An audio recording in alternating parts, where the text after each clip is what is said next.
work with Brent at Estabrook Studios. And on behalf of Long Beach Museum of Art and Estabrook Studios, we are so proud to be part of the Free Museum Day with SoCal Museums. So this is the lovely artist, Brent Estabrook. Everyone. Throughout the tour, we're going to move through the 3 rooms. Feel free to ask him questions. This is meant to be interactive. I'll throw questions out at him if you guys don't. But other than that, Brent, tell us how you got started. Yes. Everybody, welcome. Thank you. This is my first museum show. So I'm very honored to have you all here, and I'm going to take you on a little tour. Again, I'm going to kind of briefly go over some pieces and styles. I love questions. So more questions, the better. And then make sure after the tour you go kind of back around and really look closely at a lot of the paintings. But welcome to Creature Comforts, my first show. So let's go.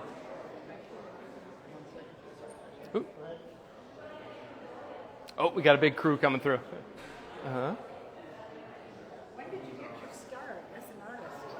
Ooh, I'll answer that. Yeah, hold that question. That's a great... All right, so welcome everybody. This is my stuffed animal and stuffed animal pile room here. These are the works I'm probably... I'm going to scoot back a little bit so you guys can scoot in. These are probably the works I'm best known for. This is... really my career took off when I started these paintings, and I get the question a lot, why stuffed animals? And really it's follow your childhood dreams and passions. Like really do what you love in life.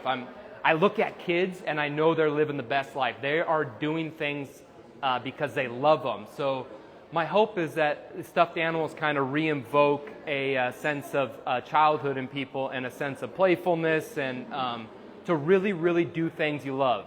I feel like as adults we kind of forget that sometimes, and we might need a little reminder. So, especially if you have a creative hobby, you should be doing it. Treasure Chest is it's kind of been one of everybody's favorite paintings in here. But I love including a lot of different characters. I put some in there that are kind of important to me, but I love putting all sorts of different characters because I know it's going to kind of attract somebody, it's going to grab somebody, it's going to be meaningful to somebody. And again, all these paintings in here are oil paintings. I love oil paint. I love the texture of oil paint and I love the color of oil paint. And so when you're looking at my work, look at it at a distance, but also get close to it. Get almost like painter's distance away from it, because that's where I find a lot of the beauty in it. And behind me is the largest oil painting I've ever done. This is Toy Box. I actually did this in New York and then had it shipped back out here. But I was really inspired. I love, especially if you ever go to Europe, the big museums, and they have giant paintings that just kind of engulf you. And I want to engulf people with teddy bears. My hope is that this kind of shrinks you down back to when you were a kid. I like the kind of larger than life aspect of it. And then this is Smiles, my bronze teddy bear. So he weighs about, I think, 700 pounds. But this is the first time I ever did the head up. I'll explain going there. But there was one question. What was the question was? How did you get your start as an artist? What inspired you? Okay. So growing up, I was always interested in art. I was always drawing. I was always creating. I'll give you a quick kind of backstory of my life. So I'm a certified California dentist. However, I never worked a day in my life in dentistry. I'll tell you how this all happened. So I went to undergrad with the intention of being a dentist because I thought that was the correct path in life. That was the safe, comfortable career move. And I went to my pre-health advisor. She goes, "What do you enjoy doing?" And I go, ooh, well, I like art. She goes, okay, well, how about you take an art major, then you could take all your biology prerequisites and all that, and you get to spend college doing what you love. And she changed my life. I took Painting 101 was the first class. You picked acrylic paint or oil paint. I picked oil paint. And for all intents and purposes, I painted every single day of my life after that. I turned my room into my studio, my living room into the studio. Wherever I was living, I had my art studio. Eventually got into dental school. Still kept painting as much as I could. A little success in art. When I graduated, I want to be a dentist, I'm going to be an artist. And since 2014, I've been doing it religiously. Oh yeah, it's been a good life. Best decision I've ever made. One of the best decisions. If Tara's in here, she's the other one. I don't know where she's at, but my wife. That's the second best decision I've ever made. Also another little fun thing about this after the tour, I'd say my signature. Some are a little bit more apparent, but I like to hide my signature in all my paintings. That one's easy. That one's right in front of you. Does anybody have any questions about works in here? Or yeah? They call it impasto is one way of putting it. People ask me what style I paint in. To be honest, I have no idea. I paint in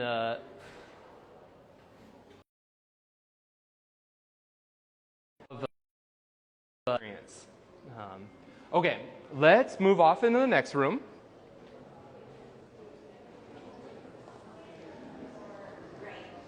Okay. And then if everyone can come in and gather around and leave some walking space behind. So come on in, make the circle.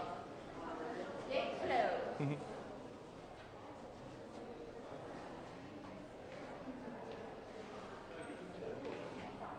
Yeah, there's plenty of space down this way if you want to come here.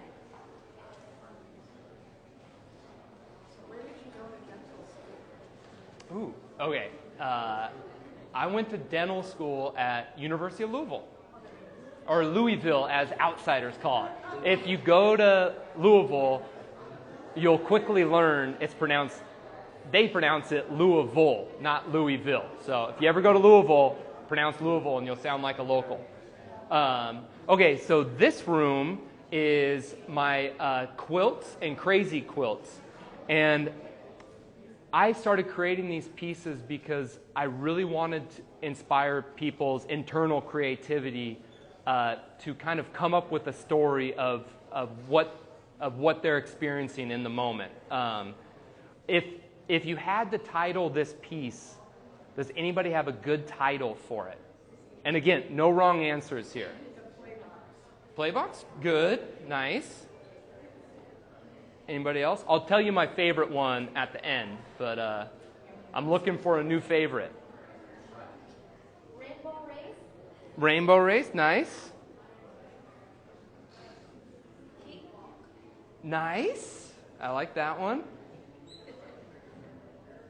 Okay, nice. Okay, I'll tell you my favorite one so far. Somebody said it looks like a Skittles bento box, which I love that. But these pieces, again, I could tell you what they mean to me, but I want the viewer to have their experience. It's not my experience, it's your experience. So all these pieces in here, I hope that you kind of come up with your own story. My favorite one, this piece over here, is one of my good friend's mom. She goes, I have no idea what it is, but it looks like something a baby would say. And that, I love it. I couldn't have put it more poetically than that.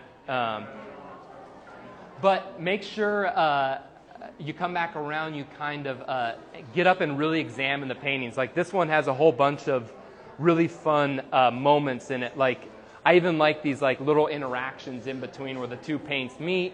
I'll show you one of my favorite parts of this, which I'll try to explain concisely why it's so significant to me, but I love that. And the reason I love that is because old artist me would have looked at that as a mistake, but new artist me realizes there are no wrong answers in art. You can do whatever you want. And this has become a key feature of this painting to me. I love it. I love, I've really started to embrace, I guess, like uncomfortability and like quote unquote failure, because they're great opportunities to learn and grow personally. One more interesting thing about this is I really made it so if you examine it, you could see every single brushstroke I made. Nothing's really painted over. It's that brushstroke and that is it. Like this is a giant brush, I don't know, like that big. So each one of these is just one giant brush mark. And this was actually the last piece I created for the show. So it's the newest painting in here. Does anybody have any questions? Why do you only do like one stroke? Okay, so and I'm personally speaking, but I've found that living in the moment is one of my keys to happiness, wherever I'm at. And I've learned that one brushstroke, I have amazing music playing, that one brushstroke is very much a moment to me. It's a moment in time, it's time-stamped. And so I love the ideas of these distinct moments, and I've been doing it more and more often in my work. This piece over here, for example, is very much a meditative, in-the-moment painting for me. Each one of those squares is a very distinct moment in time for me. I'll give you another one, why the one brushstroke. One of the things, I've seen how my life and art has kind of evolved together. And one of them was actually building more confidence in myself. And that one brushstroke, to me, represents intention. I'm doing this because I believe in this brushstroke right here at the moment. I don't know if that makes sense, but I'm going to do this brushstroke and I'm going to love it. And I'm going to be okay with it. And it's going back to that mark, that brushstroke. I remember when I did it, when I first looked at it, I went, ooh, I got to fix that. And then I thought for a second, I don't have to fix that. It's become now like my favorite part of the painting. Yeah. What is your artistic process? Like, how do you go from the blank canvas to the finished piece? Any painting in here would have a different story to that. My favorite way of creating is now literally starting with a blank canvas with no real intention of where you're going, but living in the moment and creating. This one started with a very vague idea of where I wanted to go, and as I painted, I kind of let the painting inform itself. I kind of went with the flow. And how long does it take you to finish some pieces, like a smaller one versus a larger one? Again, that's from painting to painting, it's going to be a different story. This took about a month of painting, and it took a month of painting because of the size of it. The stuffed animal pile out there, treasure chest, that one took about 3 months. So it really depends on the piece. Yep. And often, a lot of the times, I'm working on 2 to 3 pieces at a time, so I never really quite know how long I'm actually spending on a painting. So you have a large studio Here in LA. That one I just happened to do in New York, but my studio is in downtown LA. And it's pretty big because I can paint that one in it. Yeah. You have a lot of natural light coming in? I do. Okay, as any artist in here, painting in natural light is the best. That is, nothing beats natural light. Natural ambient light is key. But let's go into the final room. Before we move, I would suggest after the tour, this piece and the piece around the corner, one of the things I say is I don't want people to see my paintings, I want people to feel my paintings. And I would suggest just gaze into them and kind of, and just be present. And don't have any expectations of what to get out of it, but just be present. And especially this one around the corner too. This is another great one here at the end. Yeah, I'm going to have you stand in the corner this time. Okay. So people can keep moving through. Oh, okay. Like, let's say right here. And then everyone can start coming in and form a circle around Brent like we've been doing. You get a copyright to paint like Peppa Pig. Technically you might have to, but it's a one-off painting. If I was doing, like a bunch of prints or something, they might. But now I'm finding like brands want to work with artists. Do you sell your paintings? I do. Well, Megan, my manager, does.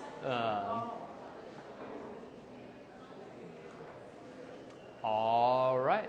So welcome to, these are all my crazy stuffed animals. And this is where the upside down teddy bear head is going to come into existence. But I really started creating these pieces have you guys ever heard that first you learn the rules and then you break them? It's kind of one of the great things about being an artist is you can break whatever rule you want.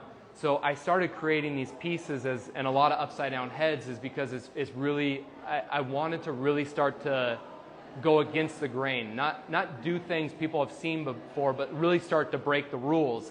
And so turning the head upside down was kind of the first rule I broke. It actually started on these Smiles teddy bear sculptures. But I'd say one of the centerpieces for the show has been Unican. And the reason I call them Unican is it's like Una can do it. I heard this a million times as a kid, and it only recently really sunk into me is it really is. If you believe you can achieve something, it does happen. But first, you yourself must believe it. And he's kind of become the symbol of, I would say for me, like really big picture thinking, like really seeing what I can achieve. He's become my my mascot, if you will. But also, okay, so there's two paintings in this room that I will never let go of. They're in my personal collection. Can anybody guess what paintings those are? Snake? Nope. No. But it is. No. That one? Okay, this is one of them. Third time's a charm. And there's one over there that has a bigger eye and a smaller eye. No, let's go. Yes, over there. Yep, face plant. The one on the wall? These were, so these two paintings, this one's actually called Third Time's a Charm because it was the third painting done in the new Crazy Stuffed Animal style that a lot of it, like, to be honest, I was scared to approach these paintings. I was scared to break the rules, but once I finished these two, it was like, oh, I can do it. And so these were very like pivotal times in my art career and artistic process. And I love that one especially. I know some people might look at it as a little creepy, but it's, I kind of feel like them. I like that it's different. I like that it's wacky. I like that it's not normal. I like not being normal. It's been a great strength to mine. What is the hand? Is that a hand? Yep. Is that like the Mickey Mouse hand or something? Somebody's Yeah. hand? To be honest, when I approach any work in here, I really don't know where it's going. I start from a blank canvas, and I let the character become who he's going to become. Creativity take hold. I totally let I've kind of learned that creativity for me it's not something I necessarily always control, it's something I work with. And learning to work better with creativity has been an amazing journey. Yes?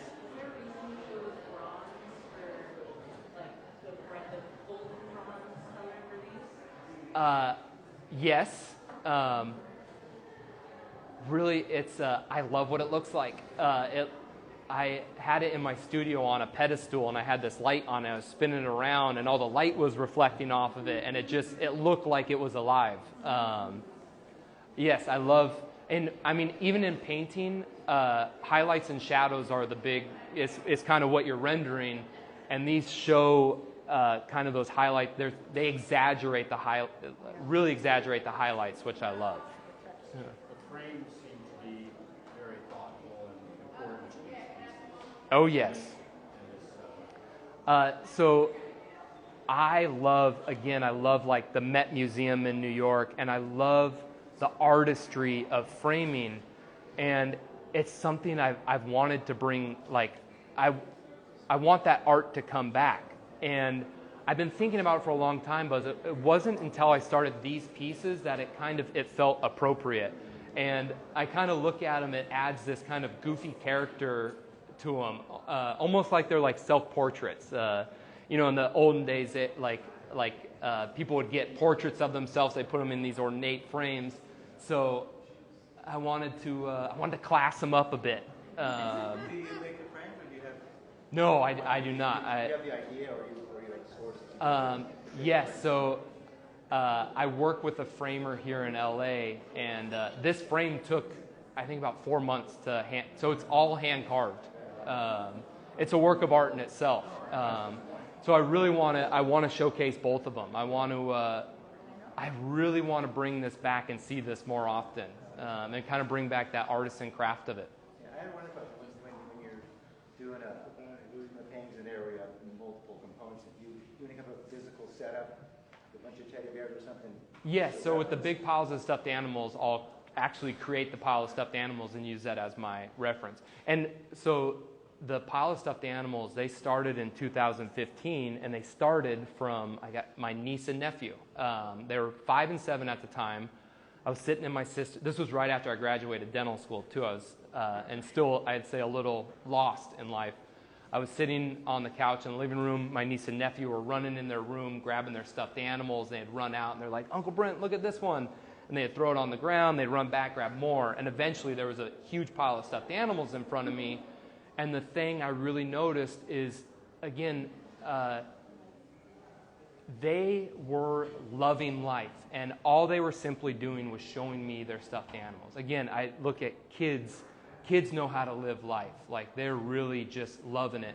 And I wanted to capture that. I was like, ooh, you two got what everybody wants in life. You have unfettered joy and passion. And so that's why I started the stuffed animal piles, is I wanted to capture that and hopefully spark that more in people that are viewing it.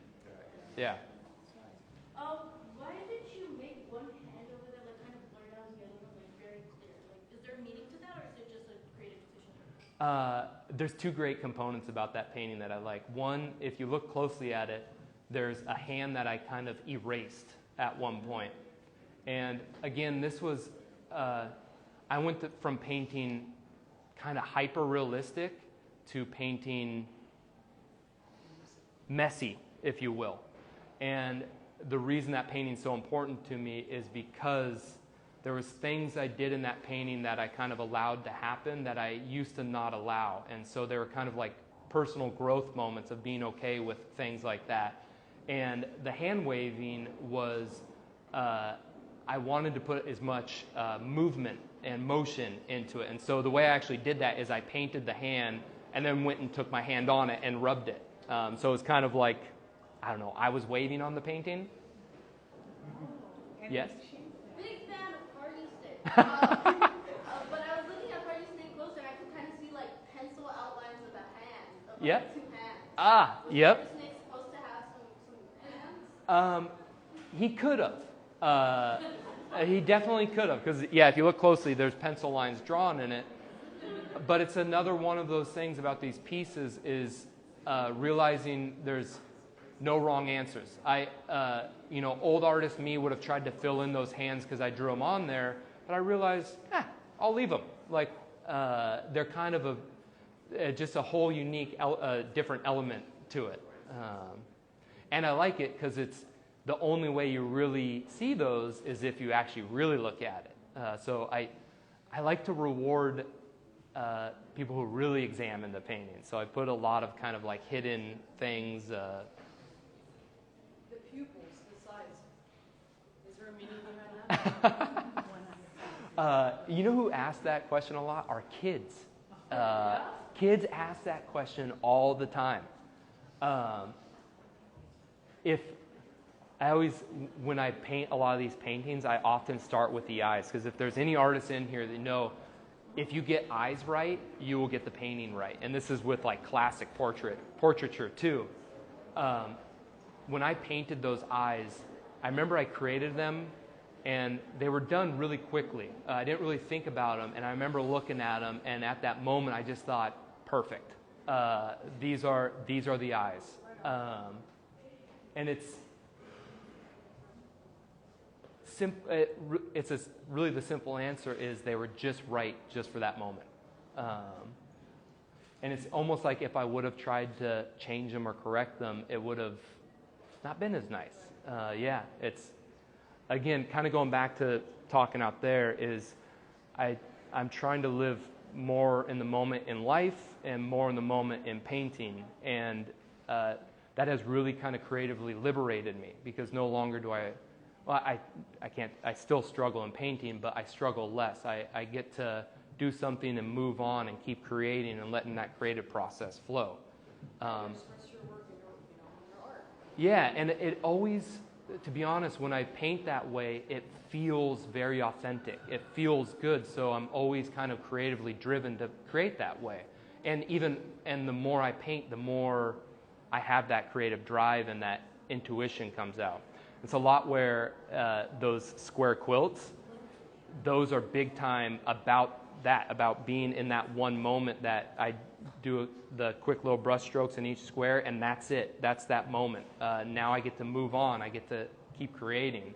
About those brush strokes, it seems like a lot of, maybe it's an optical illusion for me, but I feel like a lot of them kind of look like alphabet letters. Some of them, besides their name, are there any other hidden words in some of these paintings that are just there but aren't there, but you kind of like, I don't know, I see a lot of your brush strokes as like W's or Z's or E's and X's.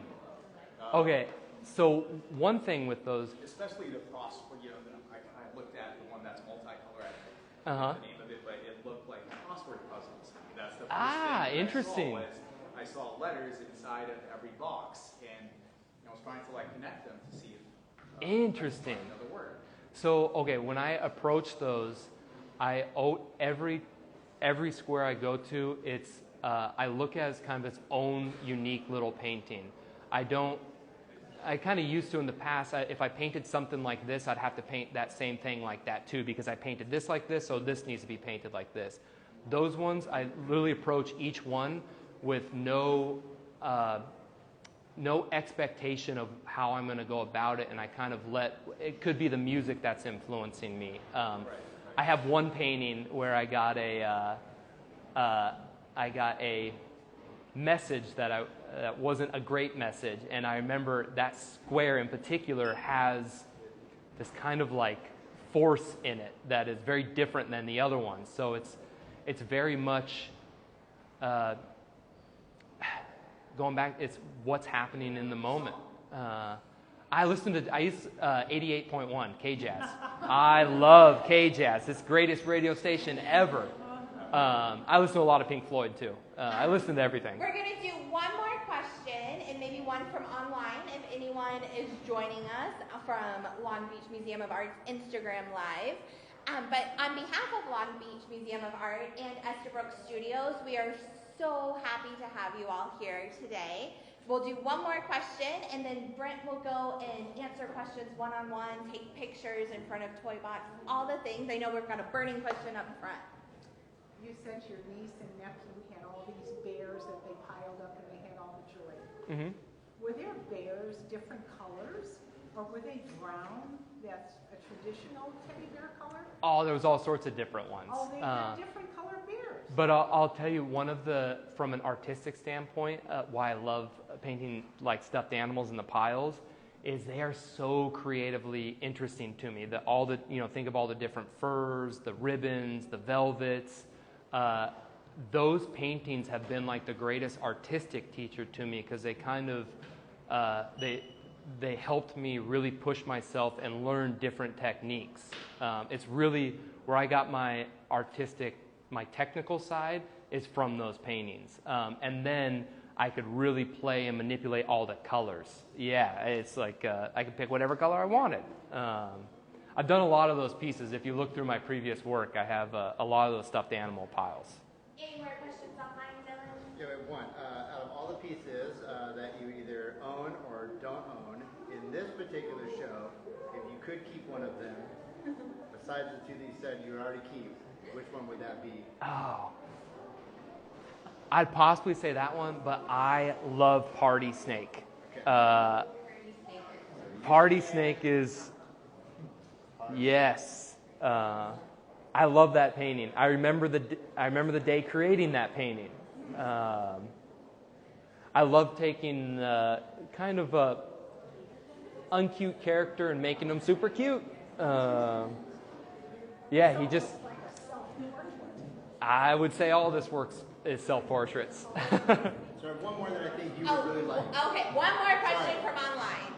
This is it, though. It's what kind of advice would you give young artists? Ooh, where do I start?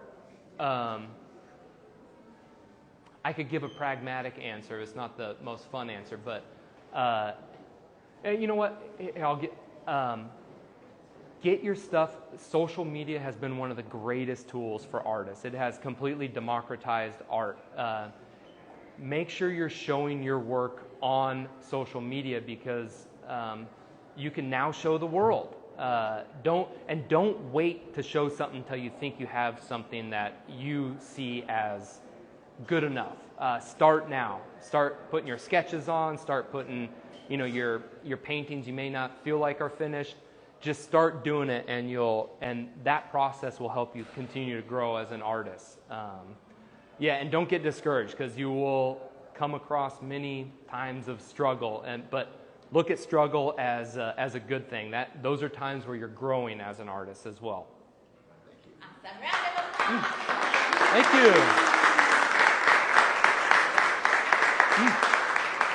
Thank you. So at this point, feel free to enjoy the rest of the exhibition. Tony's upstairs. He has amazing pottery, and Brent will keep answering questions, taking photos right this way. Yes. Thank you, everybody. I'm about to retire from dentistry to pursue art. So. Yes! Awesome! I've been a dental technician for like 45 years, and Really? I can't see small anymore.